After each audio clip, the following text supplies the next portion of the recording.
Hi and welcome to Whiteboard Wednesday. My name is Allan Jorgensen. I come from Web to Media. Today I'm going to be talking about opportunities and in particular missed opportunities. In digital marketing there's a lot of opportunities. There's a lot of ways to go down. I'm going to be talking about some of the areas that I see often is missed and where we can see low-hanging fruits.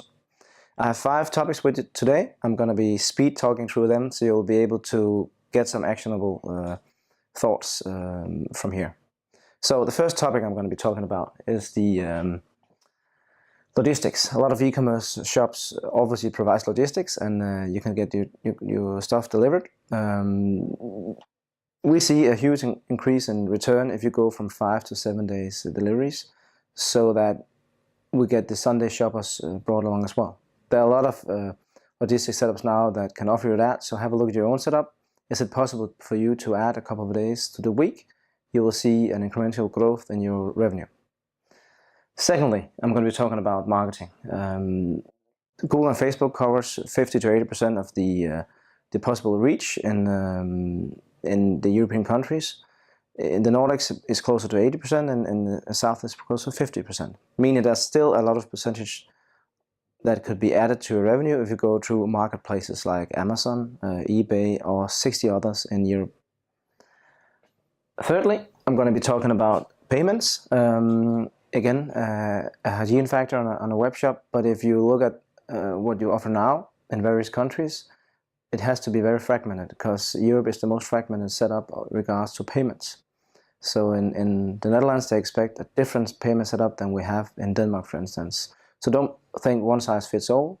Go for the 80-20 rule and add whatever fits the local market. It's quite easy to find these information by now, but have a critical look at how you present yourself in the local market. Fourthly, I'm going to be talking about personalization. The user expects us to be communicating in an actual and a relevant way, meaning that they don't want to have one-to-many offers, they want to have one-to-one. So if you are not doing it now, you're not providing what users are getting used to. You can just have a look at what Amazon is doing and try to be as relevant in your communication as them as well.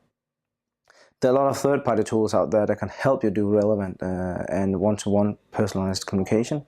So you can start off with taking a third-party solution that can provide that feature for you, and you're already improving your offer for the customers in that manner. And finally, I'm going to talk about the actual and relevant subject called CSS. It's comparison shopping sites for Google.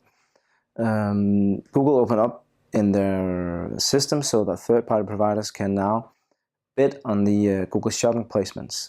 They've done that through an EU regulation, but that leaves huge advantages for the marketeers right now.